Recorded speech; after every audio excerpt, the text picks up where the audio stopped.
இப்போ நம்ம ஸ்லீவை எப்படி மடித்து ஸ்டிச் பண்ணி அதை ஜாயின் பண்ணுறதுன்னு பார்க்கலாம். ஸ்லீவில் ஓரத்தில் நம்ம 1 இன்ச்சு கிட்ட விட்டுருப்போம் மடித்து ஸ்டிச் பண்ணுறதுக்காக. அந்த அளவுக்கு நம்ம ஃபஸ்ட்டு மடித்து ஸ்டிச் பண்ணிக்கலாம். 2 சைடு ஸ்லீவ்லேயும் கரெக்டாக நம்ம 1 இன்ச்சு கிட்ட உள் பக்கமாக மடித்து ஸ்டிச் பண்ணிக்கலாம். டபுள் ஃபோல்ட் பண்ணி ஸ்டிச் பண்ணிக்கலாம். உங்களுக்கு கையால் ஹெம்மிங் பண்ணணுன்னா நீங்கள் ஒரு மடிப்பு மடித்து ஸ்டிச் பண்ணிவிட்டு அதுக்கப்புறமா இன்னொரு மடிப்பு மடித்து ஹெம்மிங் பண்ணிக்கலாம். நான் வந்து டபுள் ஃபோல்ட் பண்ணிவிட்டு ஃபுல்லாகவே ஸ்டிச் பண்ணிட்டேன். இப்போது ரைட் சைடு எது லெஃப்ட் சைடு எதுன்னு நம்ம எடுத்து வச்சுக்கலாம்.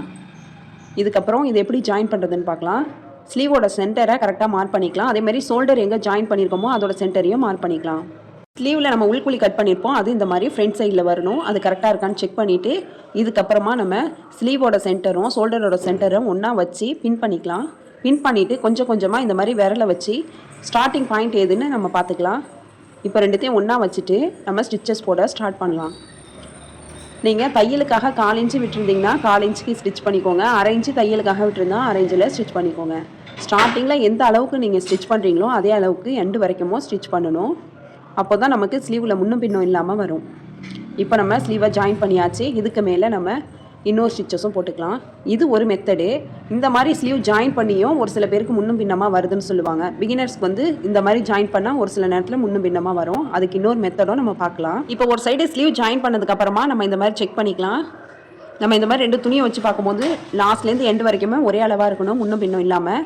இதுக்கப்புறம் நம்ம இன்னொரு பக்கம் ஸ்லீவை ஜாயின் பண்ணிக்கலாம். இந்த மெத்தட் வந்து பிகினர்ஸ்க்கு ரொம்ப யூஸ்ஃபுல்லாக இருக்கும். ஷோல்டரோட சென்டர் மார்க் பண்ணிக்கலாம். அதே மாதிரி ஸ்லீவோட சென்டரும் மார்க் பண்ணிக்கலாம். இந்த ஸ்லீவுக்கு உள்குழி கரெக்டாக இருக்கான்னு நம்ம செக் பண்ணிக்கலாம். உள்குழி வந்து நமக்கு ஃப்ரண்ட் சைடில் வரணும். இப்போ கரெக்டாக தான் இருக்குது. இப்போ ஷோல்டரோட சென்டரும் ஸ்லீவோட சென்டரும் ஒன்றா மேட்ச் ஆகிற மாதிரி வச்சுட்டு நம்ம இதுலேருந்து ஸ்டிச்சஸ் போட ஸ்டார்ட் பண்ணுறோம். நம்ம ஒரு சைடு ஸ்லீவை எப்படி பண்ணோன்னா சென்டர்லேருந்து கொஞ்சம் கொஞ்சமாக விரலை வச்சு ஸ்டார்டிங் பாயிண்ட் எதுன்னு கண்டுபிடிச்சி நம்ம ஸ்டிச் பண்ணோம்.